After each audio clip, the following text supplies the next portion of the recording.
Welcome, everybody. Thanks for coming out today to our panel discussion. My name is Mike McGuire, and I teach communications here at Moraine Valley. Today, we're here with students from my Com 101 class, which is a course that not only introduces them to college-level writing, but also challenges them to think critically. My students have been focusing their writing and their thinking this semester on the aims of education, which is appropriate because most students have been deeply immersed in schooling for 12 plus years of their lives. They have grown up in school in large part, indeed most of us have. When we are drenched in the normalcy of a shared experience like that, it's easy not to question it, not to examine it, and this semester we have taken it as our charge to direct our critical thinking in that direction, the direction of education. So towards that end, today we have assembled a panel of students to discuss the aims of education generally, and specifically to discuss Ivory Tower, an acclaimed film by Andrew Rossi.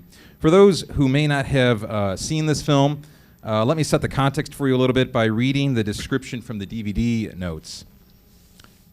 Is college worth the cost? Filmmaker Andrew Rossi asks the critical question about the value of higher education, revealing how colleges have come to embrace a business model that often promotes expansion over quality of learning. With escalating tuition rates and student loan debt now over the $1 trillion mark, the once great American institution is at a breaking point. Ivory Tower explores the current education crisis from the halls of Harvard to community colleges to online learning, providing a surprising look at the university landscape. As a final introduction to the film before beginning our discussion, I thought it might be useful to take a look at the trailer, especially if you haven't seen the film. So I'll show that.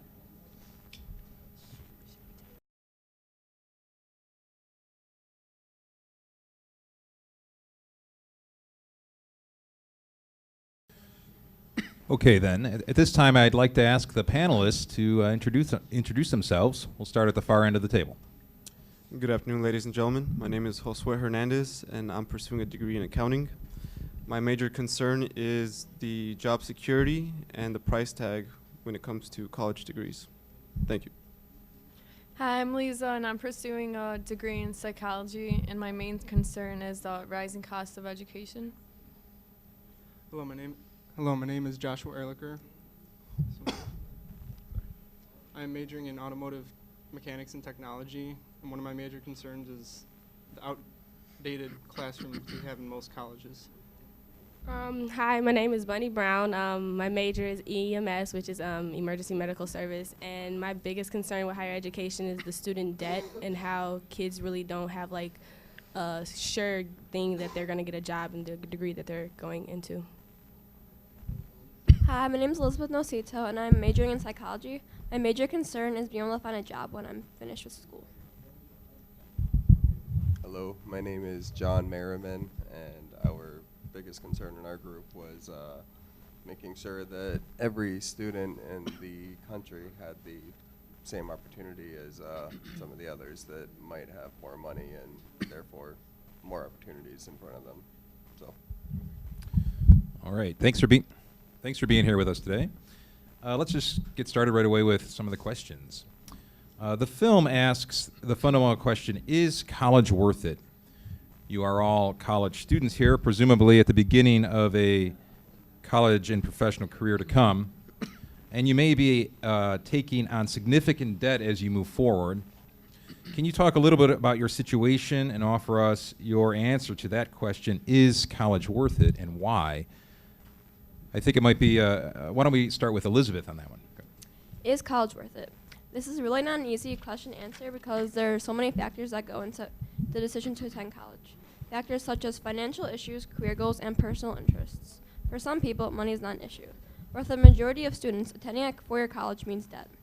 In Illinois last year, 70% of four-year university graduates graduated with debt. The average debt per person was $28,000. This brings up the question, is it really worth it? The answer to this lies in the individual. Depending on your career path, you may be able to pay off your debt smoothly, but for some it may be a struggle. Majors such as film, video, philosophy, anthropology, fine arts, literature, music, and physical fitness can be hard to find jobs with. Some people end up having to work jobs that have nothing to do with their major and have very low pay. With 28K in debt, it is crucial to find a job that allows you to pay off your debt. Now, on the other hand, if you choose to go down the career path such as nursing, medical health, accounting, occupational therapy, computer programming, or advertising, you will have less trouble finding a job that suits you. To these people, I would say yes, that college is worth it because it will get them where they want to be, as well as allow them to find the right job for them. College is an investment, and you have to be willing to give little to get a little. If you don't feel comfortable investing in college, then I would say that college is not worth it. After all, not everyone's meant to go down the same path. But if you have the money or you're comfortable investing or taking out loans, then I would say that you should go for college.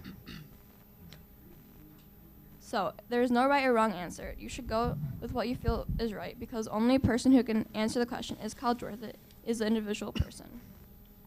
For example, I'm majoring in psychology, and I know that I need at least a master's degree, and I'm willing to invest my time and money. So for me, college is worth it. But for someone else who maybe doesn't want to invest that much, it might not be worth it for them. Therefore, the answer to the question is based solely on the individual. Okay. Thanks for those ideas. It's a fundamental question. I mean, you're all here again, and we've talked about this a lot in our class, and you're all looking probably at some kind of debt. So, what about others on the panel? Is it worth it to you? We're guessing it probably is, but why? I would like to agree. I do believe college is worth it for what you're comfortable with. And I actually read in a book called Other Ways to Win by Edwin L. Hur. He says there are a lot of people destined for unhappiness if we simply say that everybody ought to go to college. I don't think society in general requires everyone to go to college. It certainly requires people to have skills, though. And there certainly are other ways than college to obtain skills. So if someone might be more comfortable with on-the-job training rather than a college course, I believe that's a good strategy. I believe Elizabeth is absolutely correct. It is based on the individual, and in my case, I am a veteran, and I'm using the Illinois Veterans Grant. Therefore, a lot of these costs are not apparent to me. And if I didn't have the Illinois Veterans Grant, I believe I would be pursuing a degree or a certificate, I should say. Mainly because certificates are a lot less expensive and it gets you in the job field a lot sooner. Either way, if I didn't have the Illinois Veterans Grant, or if in this case I do, I would still pursue a college degree because college ultimately brings value to your life.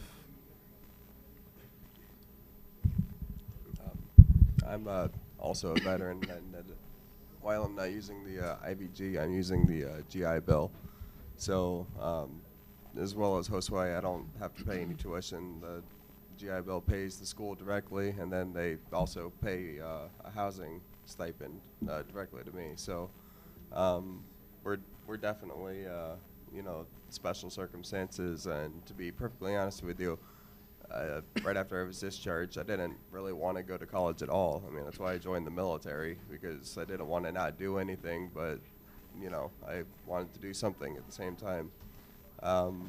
So after I was discharged, like I said, the reason that I started taking classes was simply because I was being paid for it. So it was pretty much a no-brainer. Why wouldn't you take classes? And to be perfectly honest with you, in the beginning, I really didn't care about it.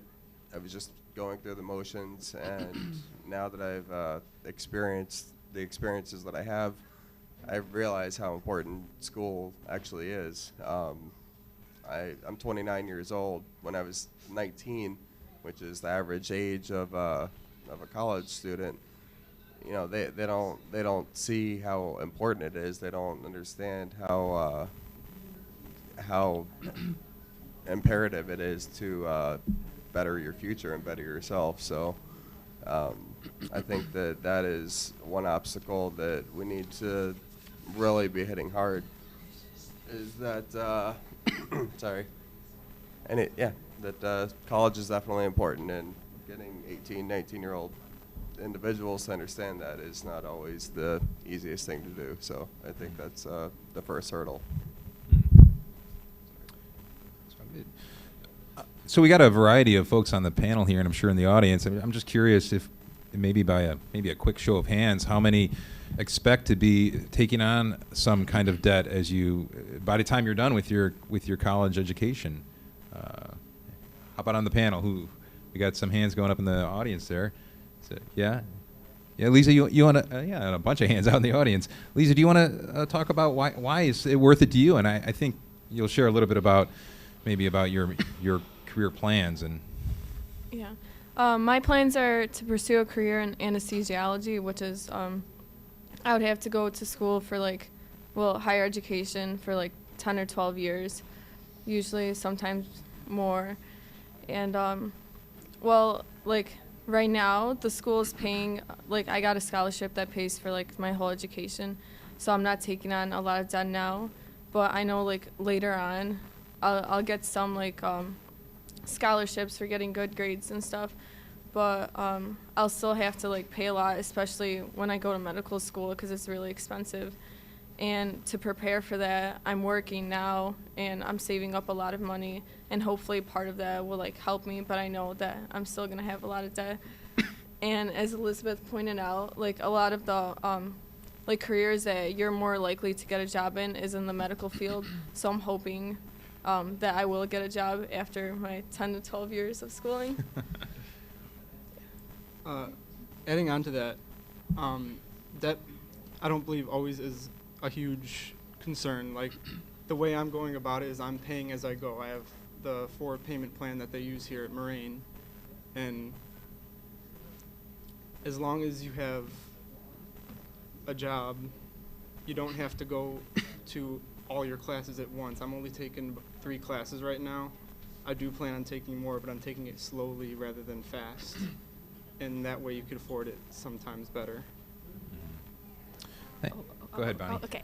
Me personally, I was able to get financial aid, so I don't have to worry about debt right now. But in the future, when I go to universities, I'm 100% sure I'm end up having take out loans or do something to pay for schooling. But right now, financial aid covers that, and a lot of kids don't get the opportunity to get financial aid. So I was lucky. So I'm actually taking 5 classes instead of 3. So I'm pretty good right now. So I don't really have to worry about all the costs and benefits. So yeah. Well, this is certainly a topic that we'll revisit a little bit more in a few minutes. But right now, I'd like to spend a little bit of time talking with you, having you all talk a little bit about this issue of the readiness gap. Okay.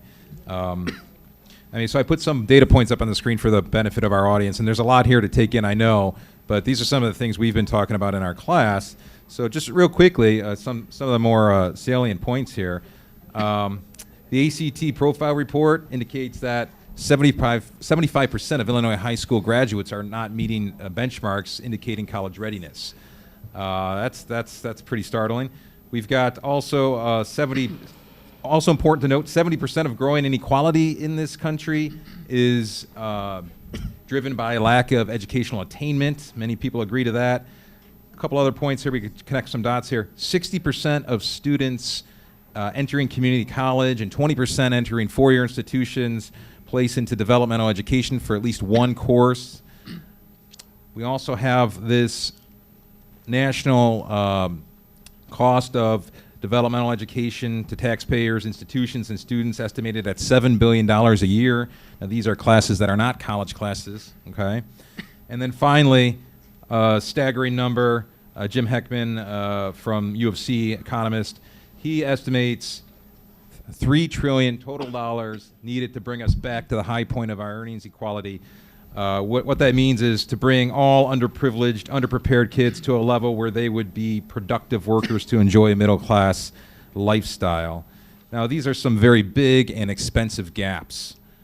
With all that rolling around our minds, I'd like to ask the panel, first of all, can you offer your perspective on how colleges should be responding to students who come to its doors underprepared, and ultimately, who's responsible to deal with and pay for this college readiness gap?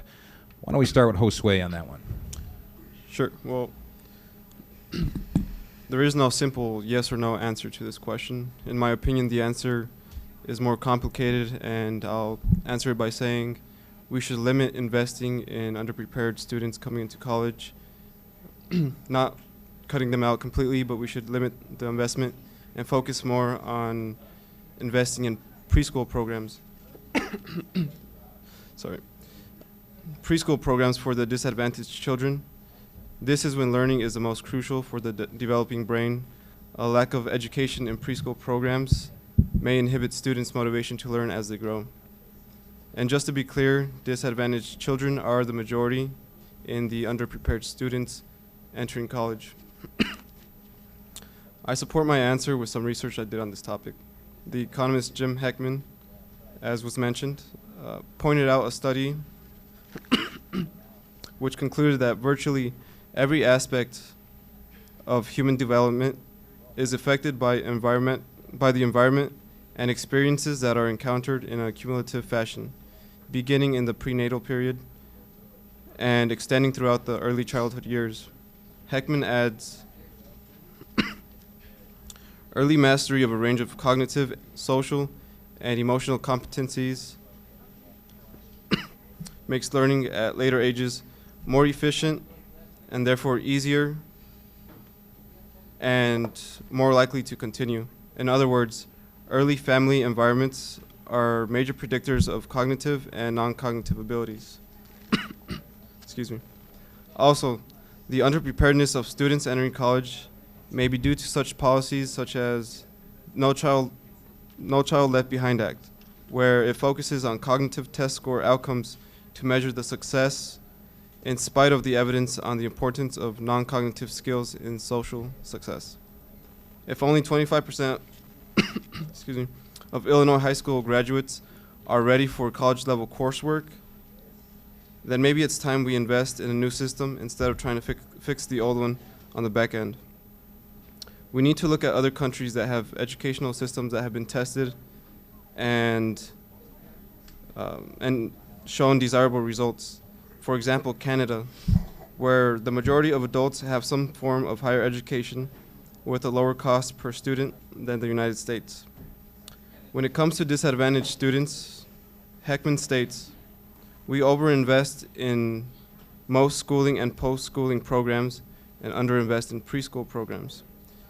Therefore, I see it as unwise to continue investing in programs that we are already overinvesting in. In my opinion, and based off my research, it seems more effective and, quite frankly, ethical to invest more in preschool programs for disadvantaged children than it is to invest in underprepared students entering college. However, we shouldn't cut funding for underprepared students altogether, just cut back. Let's focus on the source of the problem, not so much trying to fix it later down the road when it may be too late. Thank you. Okay.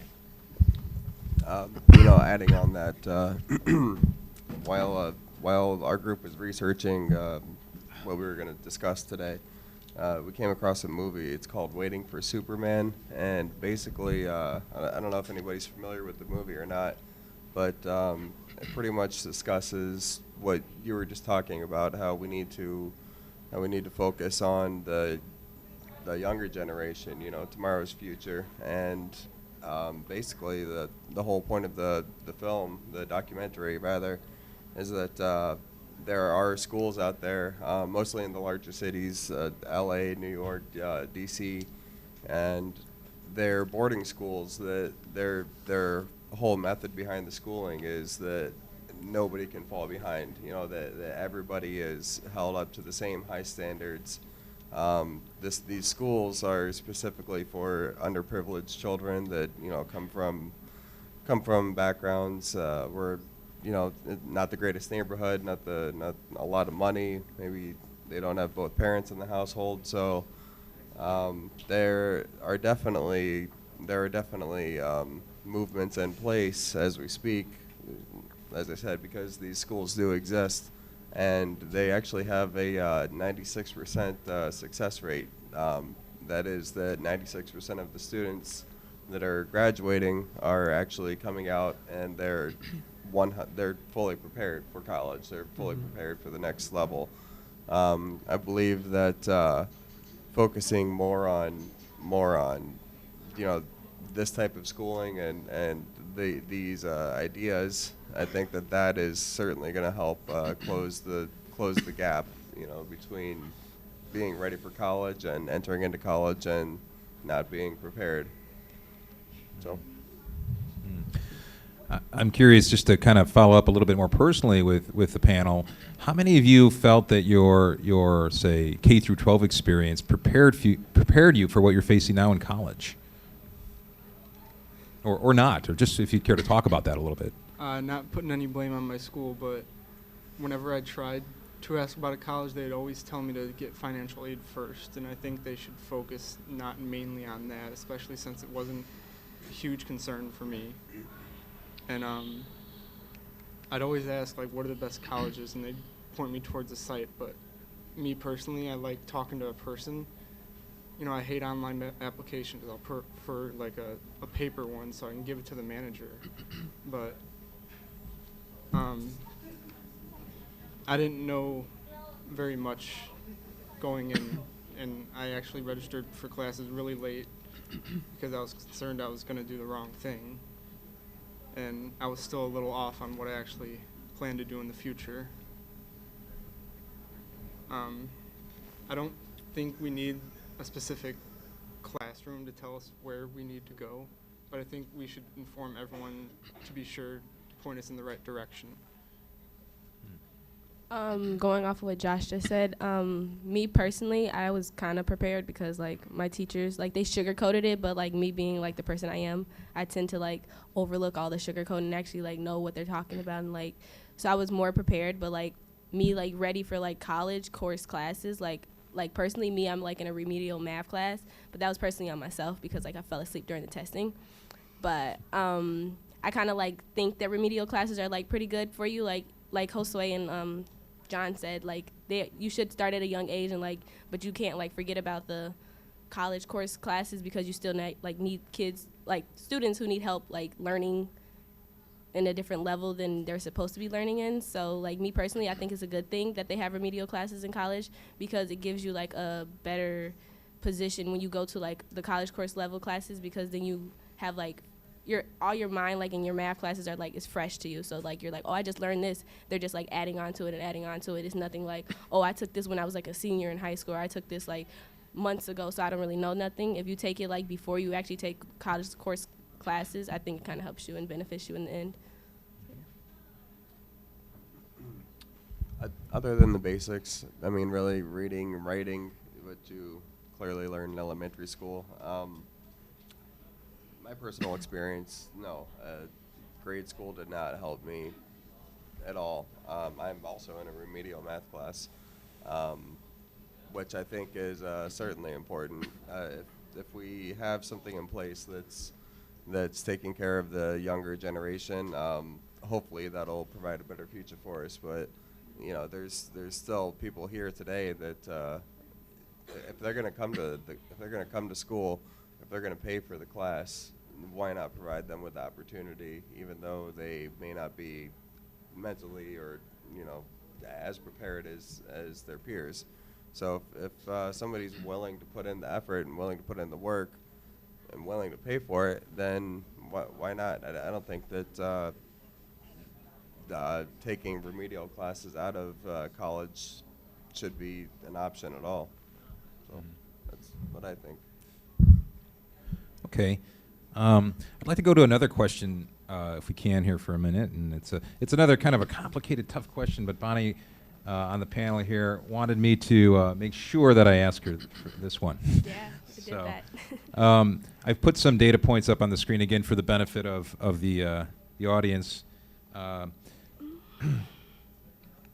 So, in the United States, access to college is a primary determinant to whether you will live a middle-class lifestyle or not.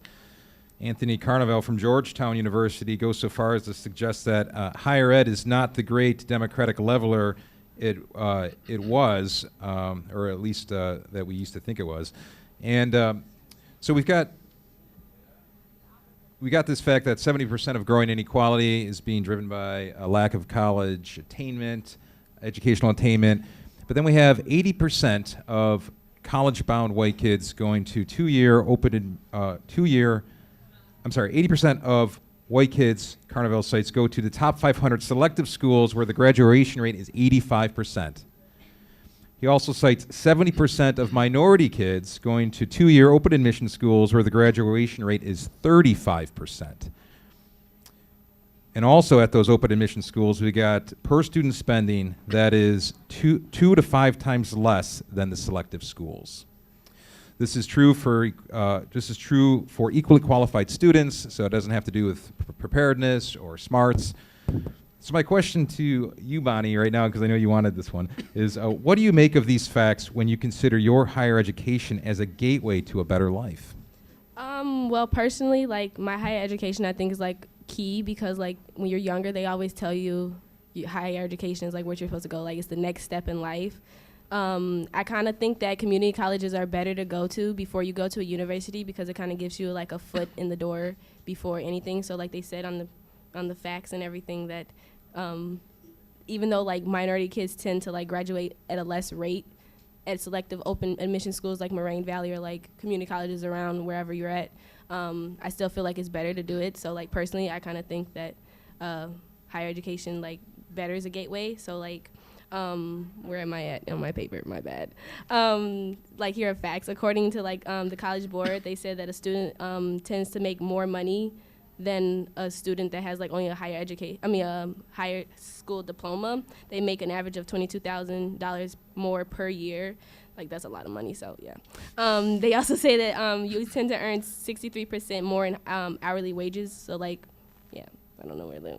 Okay, they basically have a higher education, you're more likely to gain more money, but it isn't always a guarantee. You still have to, like, with your degree, it basically depends on degrees, so, like, medical degrees, like me, like, I'm probably gonna end up, like, making more money because, like, yeah, I just will. But they also say that your security with higher education is, like, twice. So, like, when you have, like, a college degree or, like, even in college, you tend to, like, don't really have to worry about unemployment as much as you do, like, when you're just, like, have a high school diploma because they're more likely to, like, lay you off or, like get rid of you because you don't have, like, any type of degree but a diploma.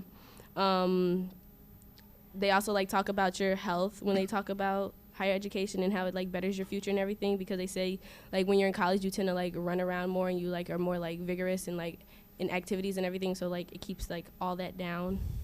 And they also say that it's more likely to vote because you're, like, more, like, educated on society. If you're not, like, if you're just, like, a high school diploma, like, high school, you're not really, like, educated on, like, voting because they don't tend to, like, talk about it much in high school. They tend to talk more about it when you get to, like, 18 years old because that's when you're, like, legally able to vote.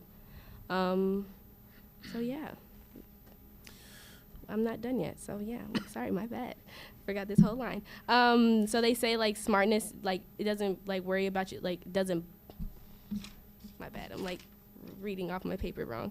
They say it isn't about smartness or preparation, but they kind of, like, make it seem like it's more, like, about race, but it's not really about race. It's like a lot of these minority kids really can't afford to go to, like, these 500 selective open schools, so they tend to go to the, like, the more open admission schools like Moraine. So I feel like, what am I about to say? Oh, there we go. So then they said, according to U.S. News and World Report, although minorities aren't unprepared for college, white people, like, white society isn't really prepared for college as well. But they say since, like, the white card is placed in, like, since they say you tend to get better opportunities because your race. So yeah. So yeah, that's it. Done there. Carnival, he talks about a two-tier system that might be coming out of higher education, you know, kind of playing off these numbers that we see on the screen, suggesting that, I mean, of course, all education for an individual is always good. It's better than none at all. But across the board, as we see this sort of division, he suggests that it promotes this transmission of privilege. We talked a little bit about privilege in our class, you know. So those who can afford, those can be selected for those top-tier schools. They may be afforded opportunities that or a better chance, an 85% chance of graduating, whereas equally qualified students in open admission schools, the data shows 35%. So does it matter what school you go to? What do you guys think? It's a hard question. I don't really believe it matters what school you go to, especially if you go to a community college, because I don't believe graduation rate should define a school, seeing as how if you go here, sometimes you just take a couple classes. You don't have to graduate from the school. And sorry.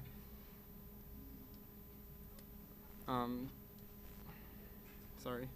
If you don't mind, I'd like to add something. Yeah.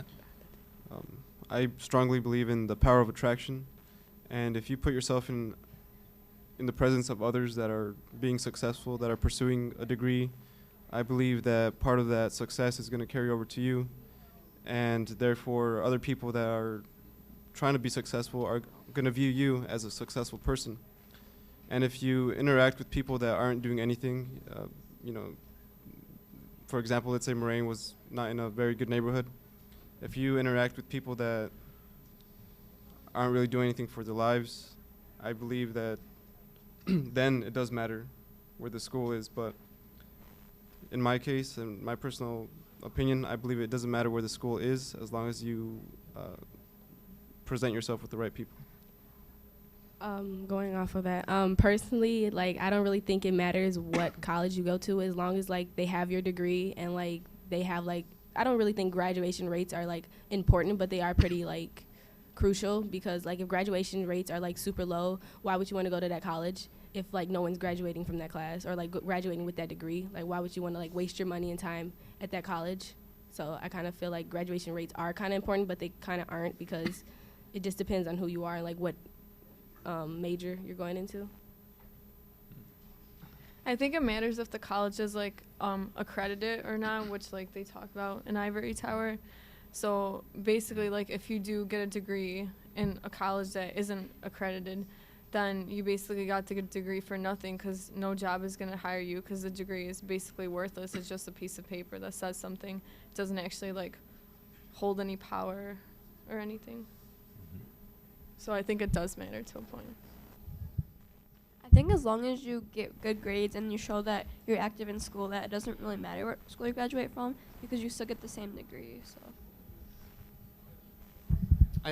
I agree that it shouldn't matter what school you go to, but I think it's taken as I think it's looked at too much. I believe people base your school off your experience too much. Like, recently my aunt was laid off from her job of 34 years. She went to school here for nursing, and there's only 2 people in her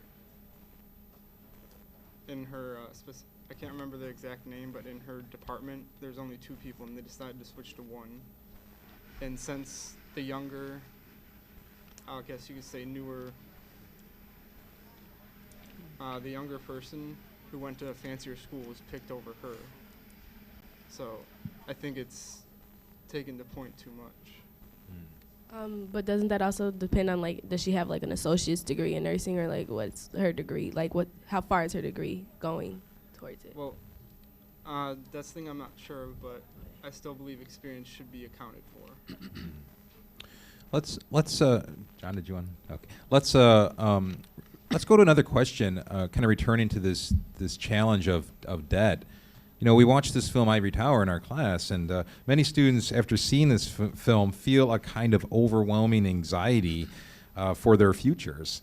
The film paints a rather bleak picture. What are you doing to contend with the very real possibilities of debt? We talked about, is it worth it or not?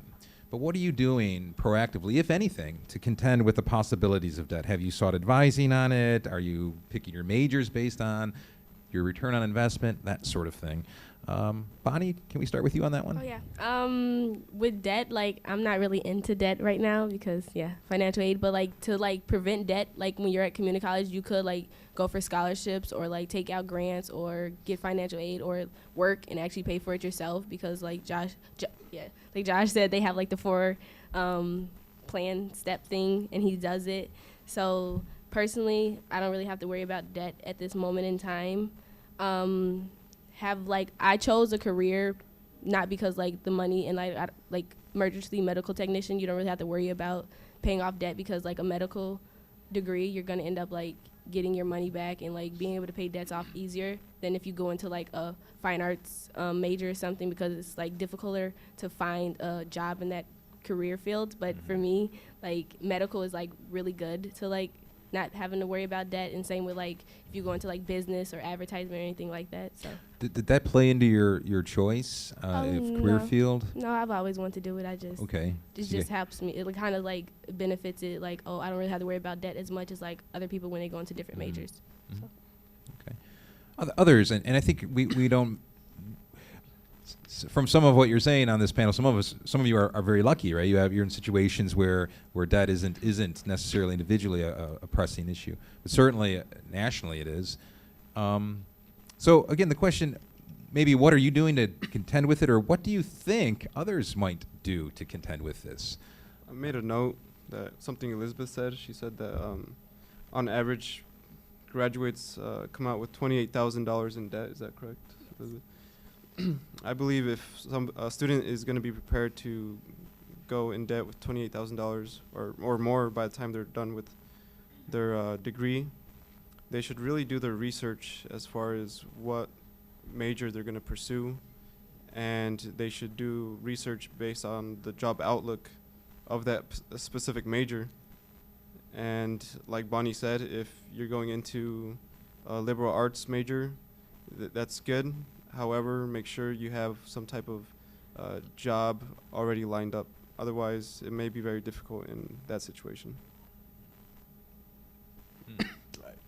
I completely agree. I mean, you know, if you're gonna take out a student loan to be a pharmacist or a doctor or something that's gonna require a lot of schooling, a lot of in-depth classes that cost a lot of money. It's really up to the individual to prepare themselves for that. They need to realize what they're getting themselves into before they begin, because whether or not they pass the classes, whether or not they get the job at the end, that is still going to be there. So it's ultimately it falls on the individual, but at the same time, I think that there needs to be some sort of I guess ultimately it should be the parent's responsibility to explain to the child, this is how life works, and this is what you're getting yourself into.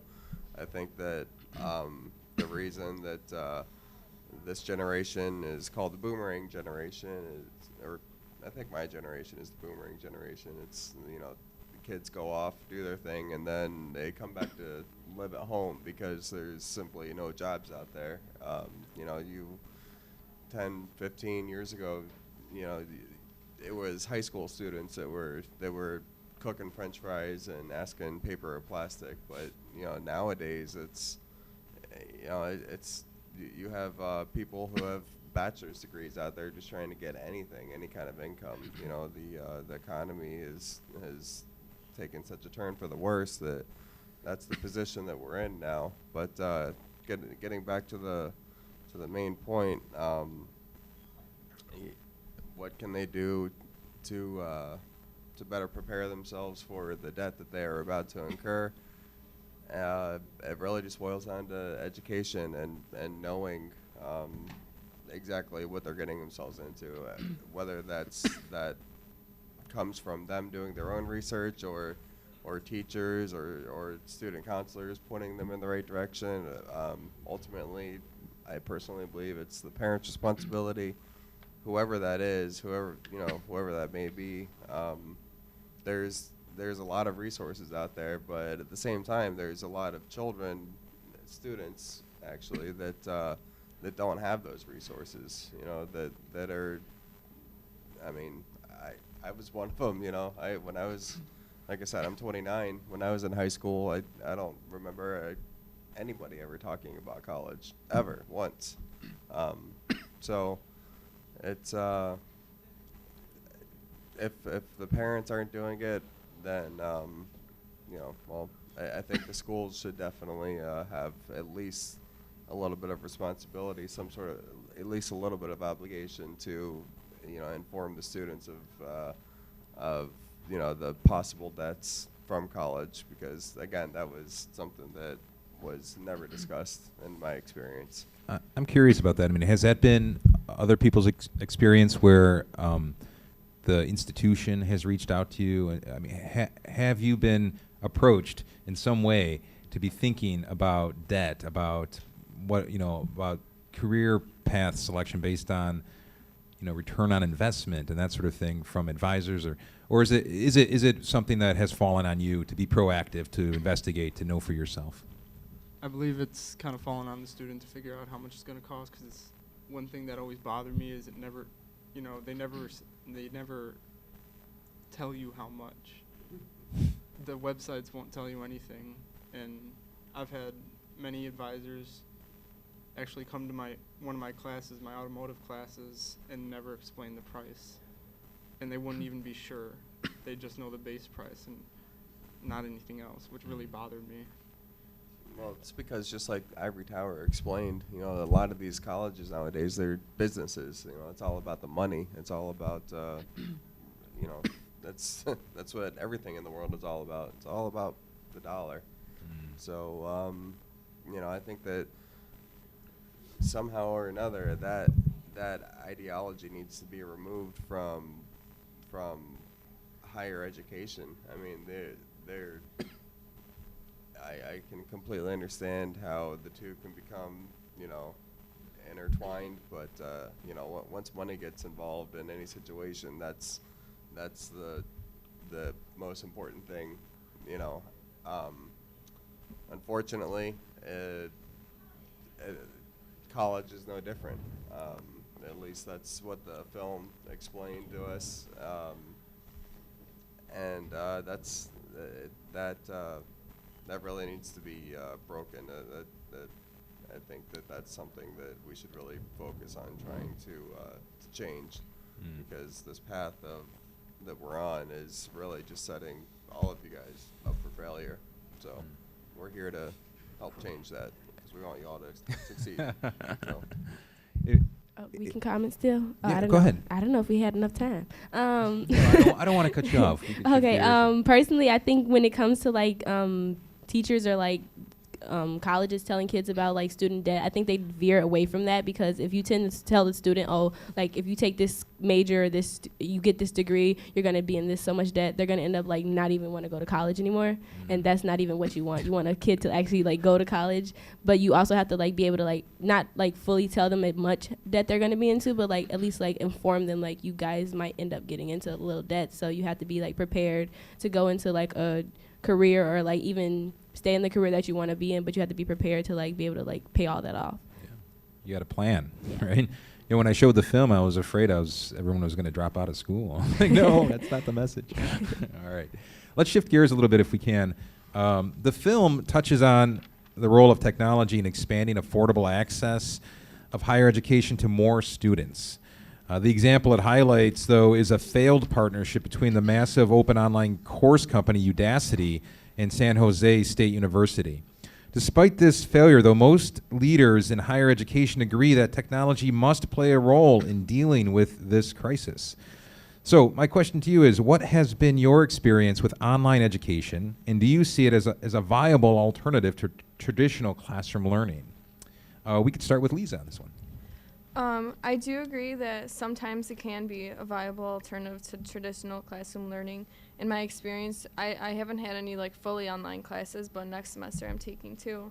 And I think a lot of it depends on the student and the student has to make online education good. I don't know, I feel it's more on the student and less on the teacher in online education than traditional classrooms. In one article I read, written by a professor, titled Myths About Taking Online Classes, include a lot of myths that I think students have for online classes. And I know this because a lot of these myths I thought were true too. So the first one is, my work schedule is demanding and variable, so the online format is great for me. All I need to do is hand in homework assignments and keep up with the writing, which of course isn't true, because you need to be an active participant in online discussion, just like in the classroom, because you won't be in the classroom during that time, but you still need to put in all that time into online learning. The second myth is online format means I have time for more classes, which should be manageable after work. And this isn't true because the research says that for like a 3-credit course, you're expected to spend 9 to 12 hours or more a week, 6 days per week just on that class alone, which is a lot of time. Even though you're not in the classroom, you still have to give all that time up for the class. A third myth is, why think about something that someone else has given so much thought? Copying and pasting a few paragraphs here and there from the web saves me time and never hurts anyone, which is plagiarism and is a crime and can get you in a lot of trouble. Failing would probably be like the least of your worries for that. And in order to like learn in the class and do well, you need to put in your own thoughts and not just copy someone else's idea. Even though there are all these myths, there are still a lot of tips out there for people who want to take online classes. But I think just like higher education is something that the student has to like find out about. People need to find out about online courses too, instead of just thinking they're going to be easier. And some of the tips that a student who was pursuing an online master's program after completing a bachelor's and a master's before this, he found that the online master's program was really difficult, and he thought it would be easy. And some of the tips he gave were, before taking the class, confirm technical requirements, which means like know what kind of like technological and stuff you're going to be using and how to work it before getting into the class and figuring out through that. And the second one was connect with instructors early on and have contact with your instructors, because they're the ones who will be giving you the grade and helping you if you need help. And number 3 is create a schedule. Like I mentioned before, you still have to put in a lot of time, and with that, you have to be able to manage your time. And then staying organized isn't the 4th tip, which goes along with that. And also, you should have a consistent workspace. There was a story he gave where like one of the students, she was taking an online quiz, and then her baby started crying. So of course she failed the quiz, and that just shows that even though like you have other things going on, you need to make this a priority and just be able to like do this and focus on this instead of getting distracted with other things, which is easy to do if you're like taking the online class and just sitting at home doing it. Yeah. You know, I'm gonna have to disagree on a couple of your points there. I'm sorry. Go ahead. I don't wanna cause any problems. No. But, you said your first point was, you know, the idea that you take an online class and okay, as long as I keep up with the homework or keep up with the writing and, you know, just turn this stuff in on time, then it'll be simple, it'll be easy, and I'll save a lot of time, really, because I'm doing it, you know, at my own pace. And let's see, That was a like- myth, right? She was Right. Yeah. Okay. Well, you said that that won't work because the student should be more engaged as they are in the classroom, right? And they're not getting that at home. Well, it's really up to the student, and you're getting students that behave that way even in the classroom. I mean, we have like what, a fifth of, you know, of the amount of people that we had on the first day of school. Maybe it's more like a quarter, but anyway, the point is that you know, that's ultimately the student's responsibility. So if they're not going to put in the work in the classroom, then they're not going to put in the work at home either. You know, another one of your points was, you know, the crying baby. You know, that you have to take or the person might be taking a timed quiz, and now they have to go and take care of their child. If they know that they have a timed quiz, you know, they don't have to start it at noon. They just have to get it done by a certain time. So it's, again, their responsibility to make sure that that baby is taken care of by, you know, the other parent or aunt, uncle, grandmother, whatever. So in my experience, I've taken online classes. I've had one or two that I wish I would have taken on in the classroom. For example, you know, any math, obviously. But some classes that really worked for me online, philosophy, anything along those lines, ethics. Even if it's online or if it's in the classroom, you're going to be told this is what you need to do, this is what you need to read, these are the deadlines, so you have all of that information. And I think that online classes are a great alternative. They might not work for everybody, but you know, in looking at the big picture of trying to expose every possible person that we can to a higher education, online classes, I mean, I think that's definitely a direction that we need to be taking, because you know, the internet's hasn't been around that long, and look how much we've accomplished just in the short time that it has been around. So I think that's the way to go. Do you think that the quality of the learning experience is equivalent or can be equivalent to a face-to-face class? Because, you know, there's a lot of logistical challenges for some folks, but what about the quality of the learning, the education? I think as John pointed out, like, it really depends. Like, you can be a student in the classroom and still do bad. Like, I know some classes, I feel like there was no point of going in class because I just learned more at home, and I would pay attention more at home because either, like, the teacher wasn't interesting or I could just learn on my own and actually focus more. So I guess it's what you make out of it. Yeah. Yeah, in the film, I'm sorry, go ahead, John. Go ahead. I do believe the quality can be a lot better in a classroom. Like, if you think about it, would you rather text a person, or would you rather hang out with them?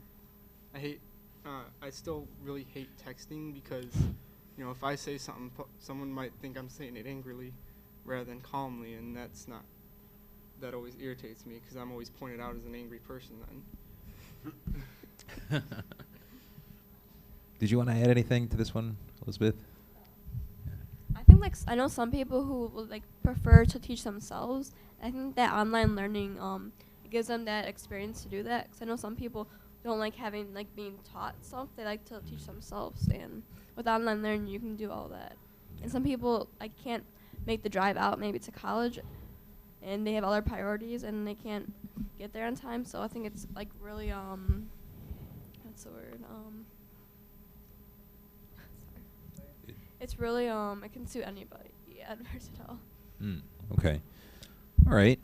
Let's move forward to another question then. Time's ticking. We're having a good conversation about a lot of these things, but I wanted to ask this question. Subtly, the film Ivory Tower reveals this tension that exists between the aims around the aims of education. Namely, should education be focused on job training for a particular field, to train workers to make us more competitive in our global economy, or should it pursue the broader aims of a liberal education, where one, quote, learns how to learn, to study across the fields of human inquiry, to be prepared to not merely for a job, but to think and reason and question for a lifetime?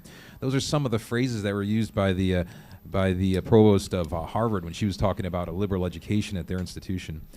This is something that we've been thinking about and writing about most of the semester. Where do you sit with this now?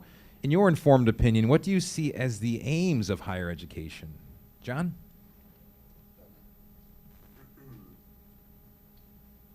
What's the purpose of education in your mind? If I could start. Yeah, by all means.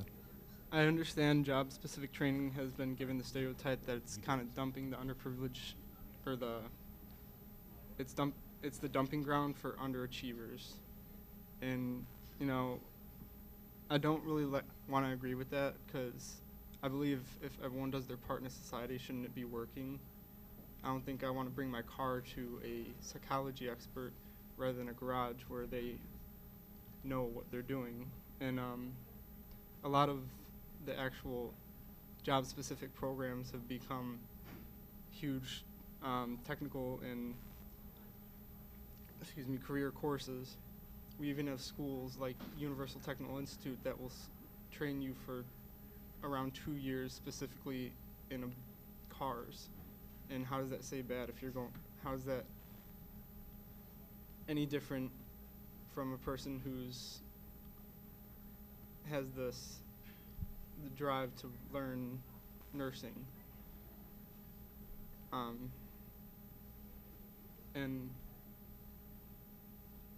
the Obama administration actually agrees, saying that apart from them trying to get $5 million people to graduate from at least community colleges, they agree that every student should pursue at least a year of higher education, whether it be in a community college or not. Sometimes the job training is better for a person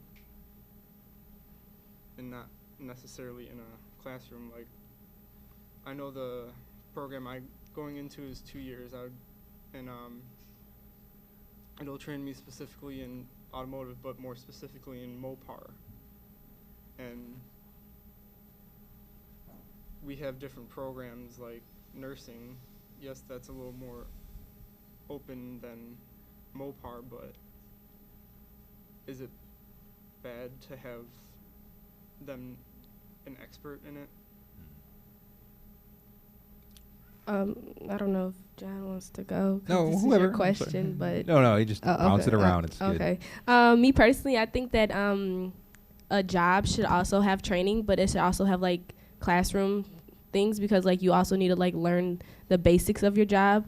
But once you learn the basics, I think that's when you should go into like job training and like actually get the hands-on experience, because hands-on experience is like better than any experience you can probably like have with a job. So personally, I feel like, because me going into EMT, like with Moraine, they give you like an internship at Christ, so I'll actually have like experience job training basically in like a hospital, so like actually knowing what to do. But like before they even like let me in that opportunity, they teach me like the basic core classes of like what EMS is, like the 101 classes and everything like that. So like I think it kind of works in with both. So it's like you should have like classroom things like courses, but you also have like the job training, because like they both entwine with each other. So yeah. We I see this tension playing out all the time because in my classes, because a lot of the students are on a definite career-oriented program, like the EMT program, for example. And what often comes up is the question of, well, why do I need this gen ed class, this writing class, or whatever it might be? So just a little bit more. What do you think about the requirement for these gen eds that may not apply to your specific career path? Well, a lot of job-specific courses are actually growing, and they've been incorporating many general education classes, like in the Mopar program. What Bonnie said, it is an apprenticeship, or an internship, sorry. And during the 2 years that I'd be learning in the classroom, I will have a job at a Mopar dealer. And again, I will have some requirements like Com 101. I know I have to take a math, I have to take 2 physics classes, and again, College 101 like most people would. So I still disagree that they're bad. I believe they're still good. You want to weigh in, John? I'm ready. I'm ready if you're all ready. Okay. I believe that, the question was, should education be focused on job training for a particular field, or should it pursue the broader aims of liberal education, where one learns how to learn, or study across fields of human inquiry? I believe that really all the way up through high school, 12th grade, you are, you're not, you may be in a roundabout way preparing yourself for a job, but it's definitely a broader aim. You're learning what everybody else is learning. You are learning. You're learning things that will help you as a person find yourself, really. And I think that's up to 12th grade. Then once you're actually in college, even though the first 2 years require gen eds, and it can definitely be discouraging. Even in those classes, at least in my experience, I've learned a whole lot about myself that I wouldn't have known otherwise. So I think that it's really already set up pretty well, to be pretty general and basic up until 12th grade. And then once you're in college, then even though you're starting out with some gen eds, it's definitely more focused on the individual. And once you've once you've completed your algebra, you know, the first couple of semesters, then you really can get into what interests you as an individual. So the question is, which one should we be more focused on? And I don't think that it should really be a question at all, because we're already addressing both styles of learning, and I think that they are in place exactly where they need to be. I mean, all the way through grade school, you need to be learning general education that's going to prepare you for college. Once you get into college, you're going to have to take those gen eds to make sure that you are prepared, you know, to make sure that there's not that readiness gap that we discussed earlier. And if there is, then obviously there are routes that the school can go. You can be placed in classes that you're ready for. But yeah, I think they're both equally as important. If anything, I think that you know, the education should be more focused on job training towards the end of schooling. Obviously, I mean, if it's your last year of college and you're hoping to get a job as soon as you graduate, you shouldn't be learning, you know, geometry unless you're going to be a math professor, you know. So I think it's set up properly as it stands. So in the film, you know, there's that tension of, you know, liberal arts versus job training. And then there's this third element that is explored, this idea of, well, no college at all, you know. The film touches on this growing movement of hacking a college education, meaning using the vast information resources available to us today to self-educate, to gain knowledge, connect with a peer network, and pursue the value of experience over the credential. So what are your thoughts on this? What would you say to someone thinking about passing on the opportunity to go to college? Well, when it comes to talking to somebody thinking about passing up college, I think it definitely depends on the individual firsthand. I mean, there's countless self-made millionaires that didn't step foot on a college campus. I don't know if it's countless, but well, I can't count them, so. I think that it depends on what the person wants to do with their life, really. I mean, if I knew when I was in 6th grade that I wanted to join the Air Force. But by the time I got to my senior year of high school, I still wanted the same thing, so that's what I did. Anyway, but yeah, it definitely depends on what the person's major would be in. I think that they should be informed that they could definitely be hurting themselves by following a major that doesn't really recompensate you for what you are about to invest into school. That's you know, that's a subject that we touched on earlier. Other than that, yeah, I mean, you should really just be fully aware of what you're getting yourself into, and ultimately it's up to you to remain informed, because if you're uninformed, then, you know, really you're going to set yourself up for failure unless you just get lucky. So college isn't for everybody.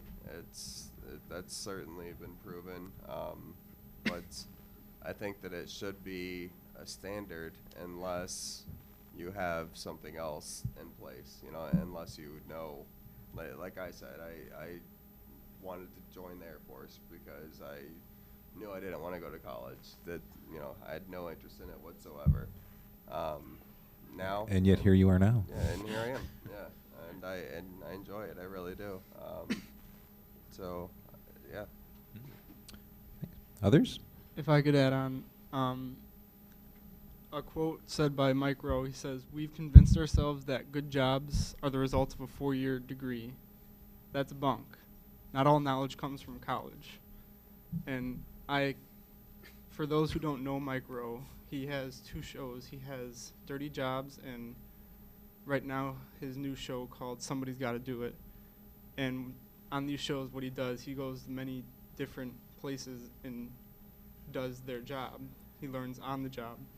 And there are a lot of programs that are better learning on the job than going to college for it. And sometimes college isn't worth it. Saying that college will be more money than more money they pay than what they'll earn to pay for it. And Mike Rowe, he did attend college for 2 years. He did graduate, but I do agree that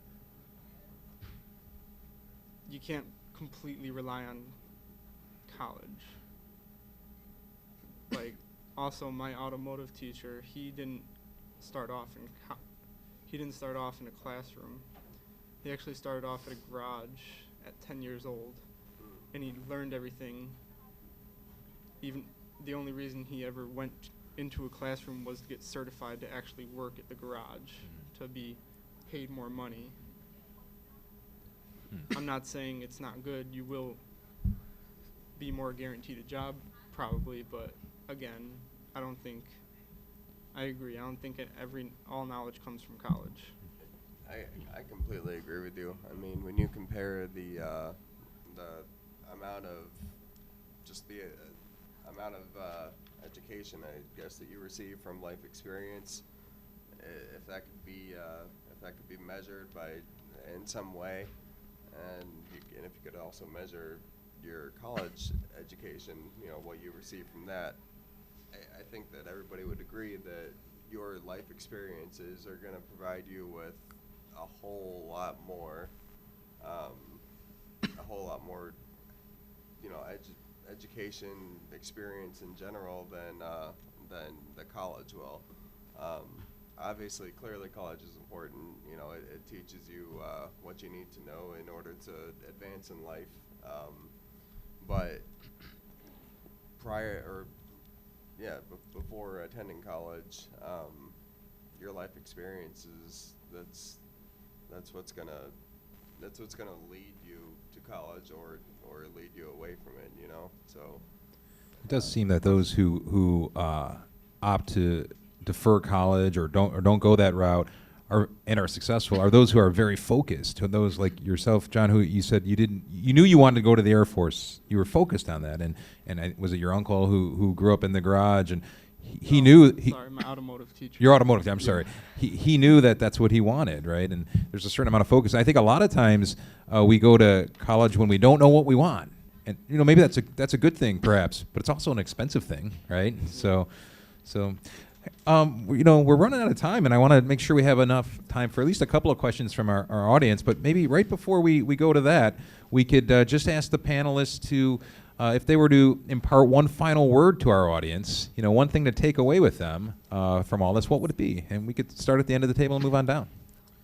I'm a strong believer in the STEM-related fields, which are science, technology, engineering, and mathematics. I strongly recommend you look into those majors first, and whether you are good at math or whatever the case is, push through it. It's going to pay off in the end. Education is what you make of it. Yay. Well, adding on to Lisa, I do believe college is what you make of it. Whether you take it slow or you take it fast, and whether you go to a fancy school or a small one like Moraine, I don't think anything's different between them. You do what makes you happy here. That higher education is important, but it shouldn't be something that's so unaffordable that you have to spend the rest of your life paying off for. You should just do what you want to do, basically. Just do your research before you make any decisions and what you want to do in your career goals, because it's really expensive. So make sure you know what you're getting yourself into. Josue, what were the subjects that you mentioned again? It's science, technology, engineering, and mathematics. Science, technology, engineering, and mathematics. Without those four, I mean, we really have nothing when you're looking at the nation. Do you know that we are having to outsource engineers and people alike that to come over here from other countries because we don't have we don't have enough people to lead the industry, on these subjects, topics, whatever. If we don't have Americans that are able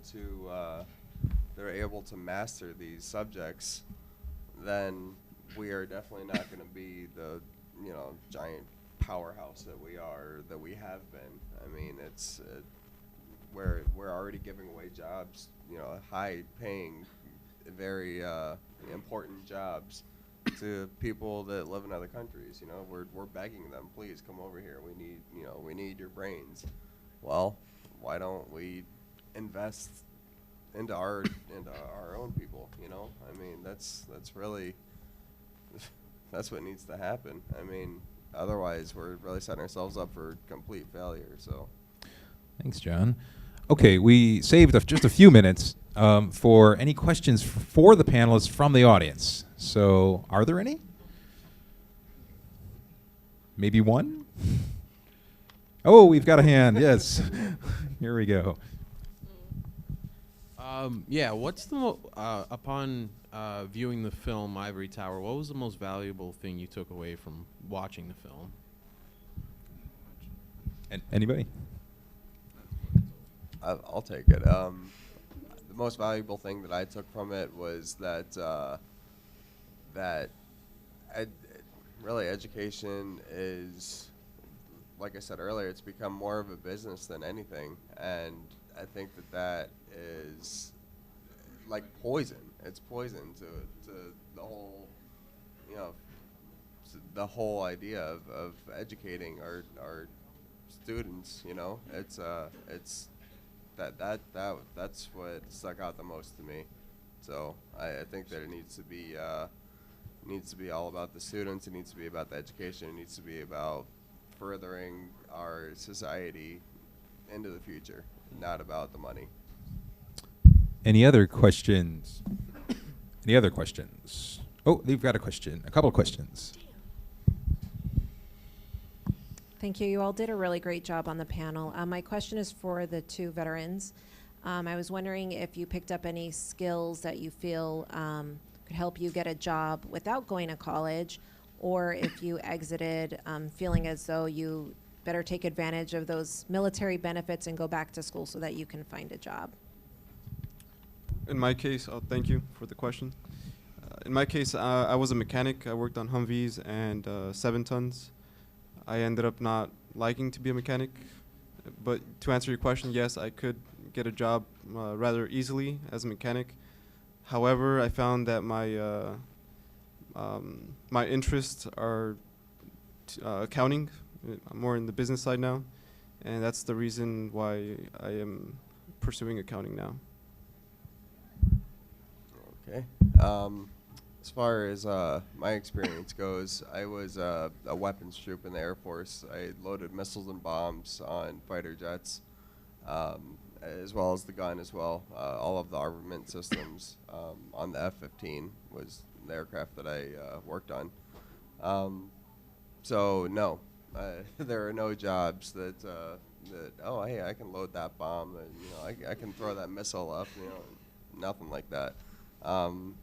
One thing, well, I will say, being a weapons troop and being exposed to all of these conventional weapons, that it got me into guns. I love guns. I'm not going to shoot the school up or anything, so don't, nothing like that. But it's it's given me a huge. That's like my biggest hobby, really. So,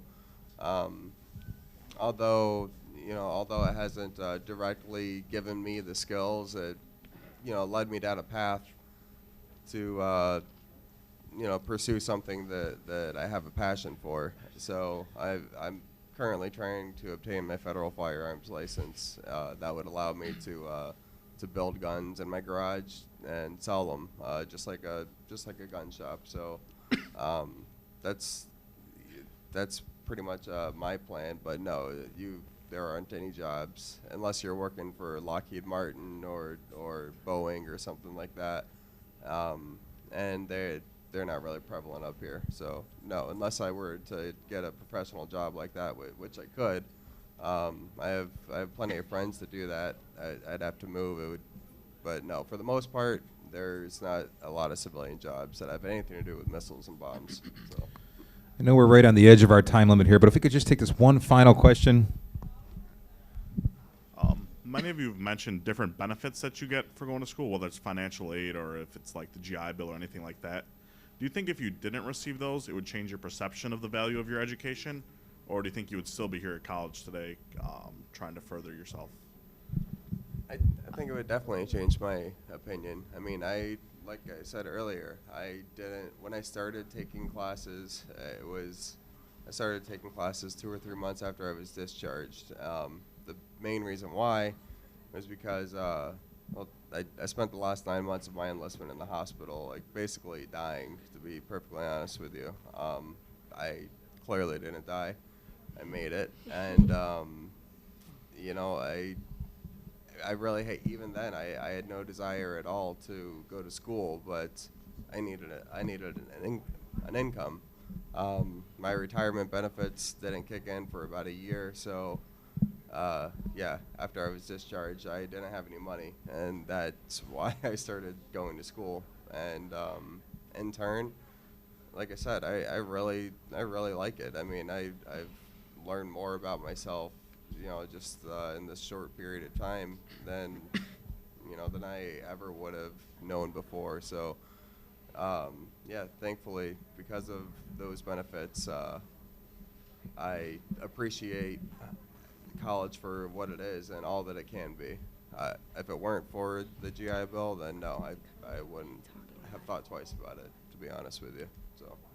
Me personally, since I got financial aid, if I wouldn't have gotten financial aid, I probably would have never. I don't know what happened to. I can talk without it. I probably would have never went to college. I probably because being a paramedic or even a firefighter. Okay.